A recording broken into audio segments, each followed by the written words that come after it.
Great morning, Holy Brothers! Thank you very much for joining us on our pathway to peace, inside the Garden of Peace. If you're following along, we're on the bottom of page 88, and today's lesson is called True Tzaddikas, Holy, Righteous, Wonderful Woman of Valor. Here we go. A wife that feels that she is the top first place priority, as we've been speaking about length, that in her husband's life, she will have that inner true peace. She will have jubilant joy, and she'll have super strength that will enable her to weather any difficulty, to get through any problems, because she has that fundamental foundation of faith in her husband, that she knows whatever happens, he will be there for her in every sense of the manner and way. She is then, back to him, the perfect partner and piece to his puzzle to make his life complete. She will say yes to him instead of saying no, and will back him up and help him in everything that he does and everything that he wants to accomplish.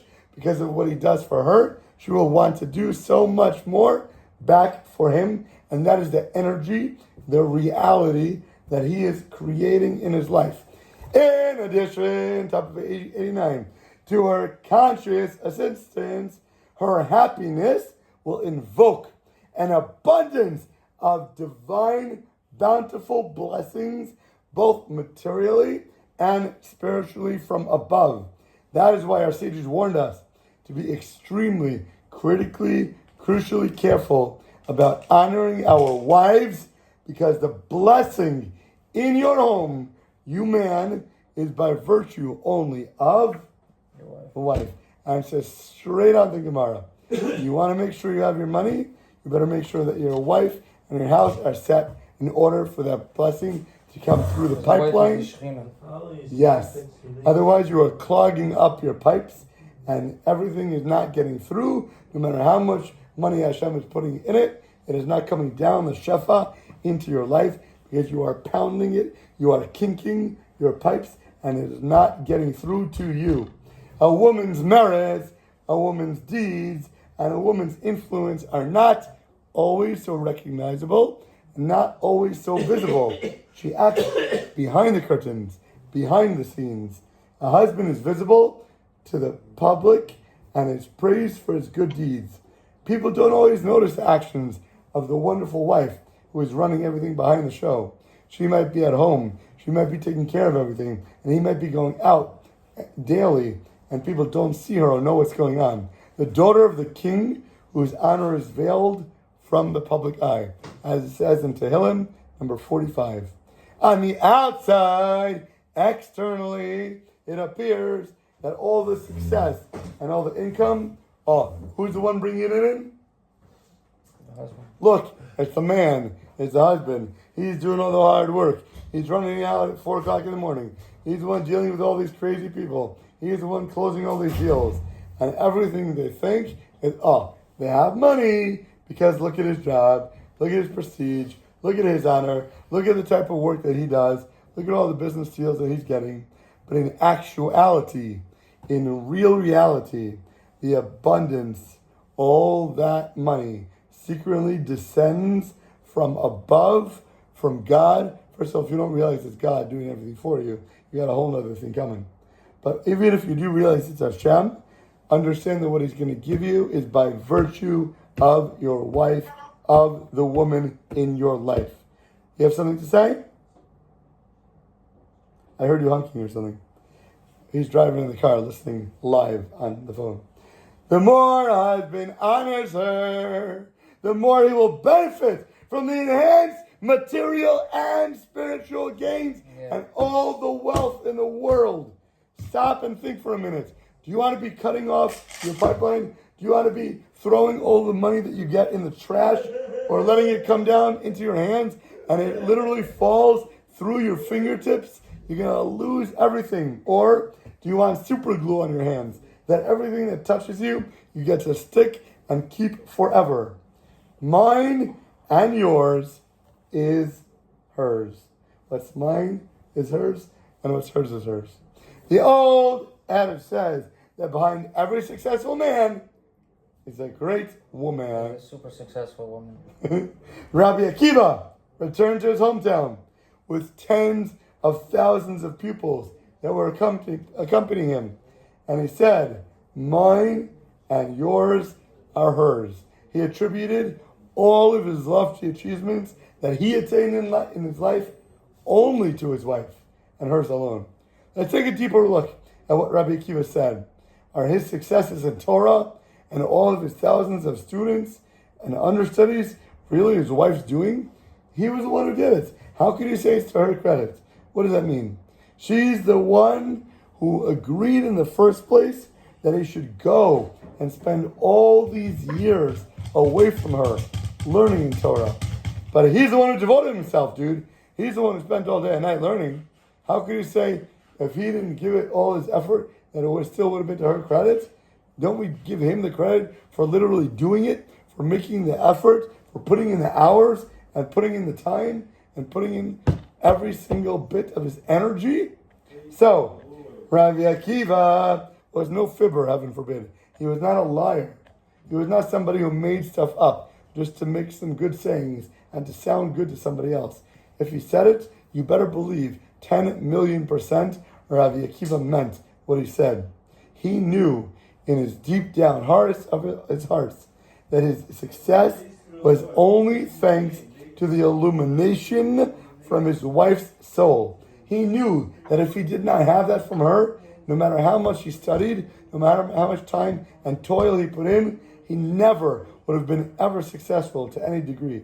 As a great sage, Rabbi Akiva knew better to take credit for all his achievements that he obtained. The Baal Shem Tov said that if his first wife would have remained alive, he could have risen to a spiritual level that he could have ascended to the heavens in a firestorm from the middle of the vendor's market in Mezbaz. Mezbaz, yes. One second, he got to be married? He was, but she passed away. No, he was married, then she died. I guess that's what And it then, says. and then what? He didn't get remarried? Maybe we could look into it. But he's saying his first wife. Because we said the first wife is always the Bashert, right? The one who's connected to you, the other spiritual half of your soul. That's going to enable you to do the most in your life. That's why if people get divorced and get married to another wife, it's not as big a deal.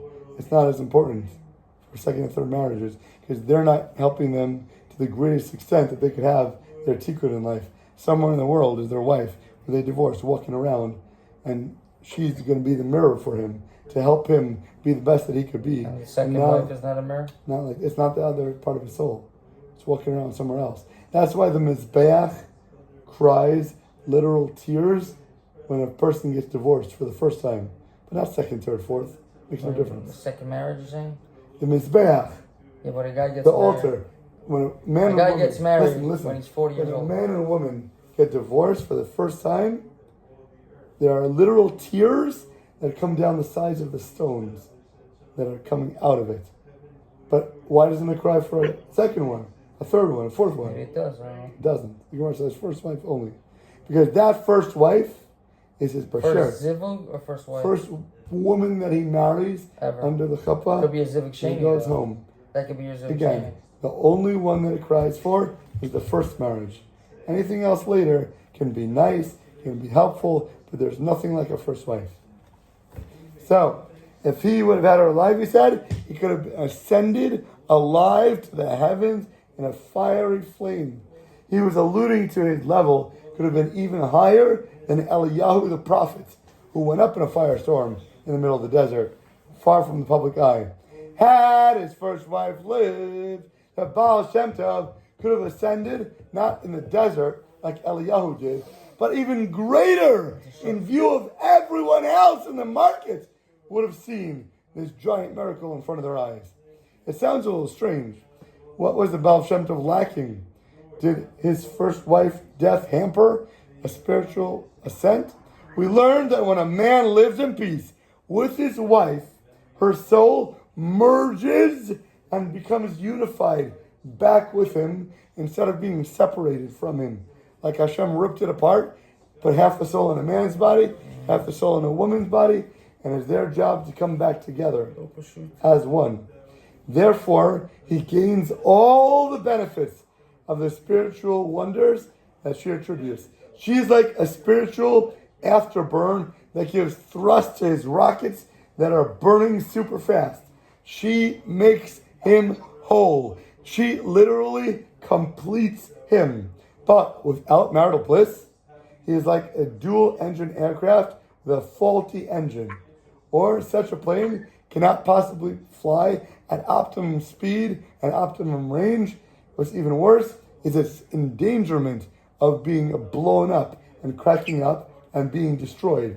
Just because a husband's powers are visible and the husband's wife's powers are not, it does not mean that her influence is any less, God forbid. With this in mind, we can truly understand how deeply the Baal Shem Tov lamented over the loss of his first wife. In conclusion, if while striving for super spirituality, a husband neglects, God forbid, his wife, or fails to see her needs, and particularly her need to be the first top place priority in his life, and guess what? Ultimately, he's going to be throwing away in the garbage. He's going to be forfeiting his spirituality altogether. Because what he could have attained, he is not going to be able to now. If he doesn't want to invest whatever is required in terms of time, in terms of attention, in terms of resources, money, whatever it is, to make that wife have the foundation, fundamental feeling that she is first place priority in his life, not only will he gain nothing to what he could have comparatively got, he is also losing what he has. He's also not just gaining spirituality and not just gaining more money, but everything that he has will be sucked away through, God forbid, sicknesses, through, God forbid, illnesses, through, God forbid, burning down houses or accidents in cars. We said before, God has no limit on the ways that he can make people lose money. You see it all the time. Ridiculous things. Roofs start leaking. Air conditioners start blowing out. Heating system, whatever it might be, you can see that God, you are not meant to have this money for a certain reason. Let's say you're meant to get $100,000 this year, and you swap a deal, and you stole like $200,000 from somebody, when it wasn't meant to be yours. I guarantee you, at the end of the day, God will make sure you're only left with 100, whatever it might be, however it might happen. Don't take more than you're destined to get, because you're not going to end up with it. But same thing with a woman. If you are destined to get something, and you're not treating your wife right, and you're going to be limiting your bracha, then you're going to be losing all of it.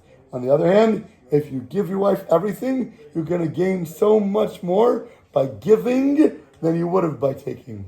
So always, be a true giver in life, but especially to your wife.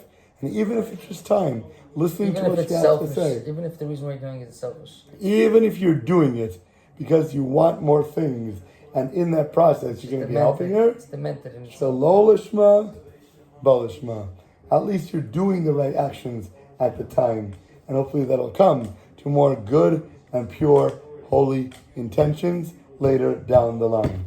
And with that, have an awesome, audaciously amazing rest of your day. Dun, dun, dun, dun.